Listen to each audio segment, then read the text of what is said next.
Olá, meus amados, graça e paz, tudo bem com vocês? Vamos falar hoje sobre fluxo de inquietude ou fluxo de paz. Em qual deles você está inserido ou em qual deles você acaba fluindo mais? Na nossa vida, inevitavelmente, circunstâncias sempre fogem ao nosso controle, sejam atitudes, comportamentos de pessoas, situações que acontecem, acidentes, tragédias, ou notícia de uma doença, ou uma prova que a gente precisa estudar e a gente tem pouco tempo, será que vai dar tempo de estudar para aquela prova? Ou uma necessidade de uma cirurgia, ou contas que a gente tem para pagar, que a gente está devendo, ou que vão vencer na próxima semana e a gente já está ocupando a nossa mente, se preocupando com isso, que ao invés de nos preocuparmos, nós aprendamos a meditar na palavra, porque como a Joyce Meyer disse, você sabe se preocupar, pensar no que é negativo, focar nisso e se preocupar, aprenda a colocar a palavra em primeiro lugar, ler, meditar, guardar a palavra de Deus no teu coração. Por isso é importante a gente sempre ler, para que a gente memorize alguns versículos no momento que a gente precisa ser encorajado, para a gente se livrar da ansiedade. E eu, no momento que eu sempre precisei, e em alguns momentos a gente precisa, porque as emoções e pensamentos negativos sempre vêm querer nos atacar, né? Existe essa batalha da mente em que a gente tem que combater os maus pensamentos com a palavra de Deus, com afirmações positivas, com a nossa fé, com a ajuda do Espírito Santo.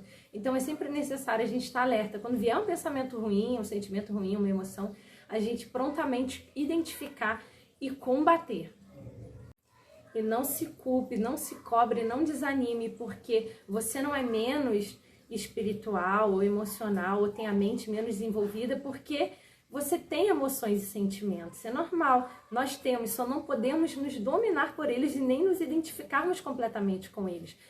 Nós não somos o que pensamos e também não somos o que sentimos, porque nossos pensamentos e sentimentos e emoções, eles variam sempre de acordo, às vezes com o dia, com as circunstâncias. Então, em alguns momentos você pode ter sintomas, sim, talvez de uma ansiedade, ter um nó na garganta, ter um taquicardia, ter uma sensação ruim dentro de você, talvez de medo, de insegurança, mas você tem que entender que essa emoção vem e vai. Então, para isso, você acelerar esse processo de mandar embora essa emoção ruim, é você identificar quais são as raízes, quais são os pensamentos, quais as circunstâncias, talvez externas, que estão gerando essas emoções. E aquilo que não tiver no seu controle, você tem que entregar totalmente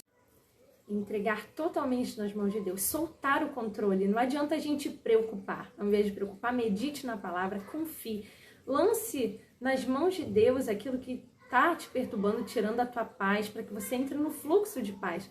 Filipenses 4, de 4 a 6, fala para a gente se alegrar no Senhor, para a gente não andar ansioso por coisa alguma, mas a gente oferecer tudo que nos preocupa com súplicas e ações de graças, e já agradecendo, porque a gente crê que Deus já foi à frente, Deus já resolveu. E tantas vezes você se preocupa e lá na frente as coisas se resolvem. Dia após dia você vê que as coisas vão se resolvendo, às vezes de uma forma mais simples do que você imaginava. E muitas das coisas que a gente imagina que vai talvez acontecer de negativo nem acontecem. Para que ocupar a sua mente com algo que precisa ser resolvido só a semana que vem ou daqui a um mês? Basta cada dia o seu mal. Inclusive em Mateus 6 está escrito isso. Mateus 6,33. Buscai assim em primeiro lugar o reino de Deus e a sua justiça, e todas essas coisas vos serão acrescentadas. Qual é a necessidade que você tem hoje? O que é que você precisa? É de uma cura, de uma provisão, de uma reconciliação na sua família? Se a gente buscar ardentemente Deus em primeiro lugar, a sua palavra, confiar nele, tudo que a gente precisa, Deus vai prover no momento certo. E o versículo 34. Portanto, não vos preocupeis com o dia de amanhã, pois o amanhã trará as suas próprias preocupações. Tem outra versão também que diz que cada dia traz o seu mal. Aí, por fim, aqui, é suficiente o mal que cada dia traz em si mesmo. Então, que a gente possa viver um dia de cada vez, confiar em Deus, não ficar também cuidando demais da vida dos outros, dos problemas dos outros, porque nós já temos as nossas questões. Tudo bem ajudar as pessoas, vez ou outra, quando necessário, mas que a gente... No dia a dia já são tantas tarefas, tantas coisas que nós temos que fazer, e às vezes não é nem algo que a gente espera acontecer que gera ansiedade. Às vezes o excesso de coisas no dia, a gente pensa, será que eu vou dar conta? Será que eu vou dar conta de fazer isso tudo? Aí junta com, às vezes, você querer cuidar muito da vida dos outros, junta com você querer controlar circunstâncias externas que você não tem controle. Então, se a gente quiser controlar tudo, querer saber tudo como vai acontecer, a gente vai estar no fluxo da inquietude. no fluxo da preocupação. Por outro lado, se a gente decidir confiar em Deus, deixar Deus renovar, transformar a nossa mente, como está lá em Romanos 12, de 1 a 2, se a gente entregar a Deus em oração tudo aquilo que tira a nossa paz, se a gente identificar essas causas e a gente identificar o que está ao nosso alcance e a gente pode fazer, e a gente identificar aquilo que não está e entregar nas mãos de Deus, certamente a gente estará no fluxo da paz.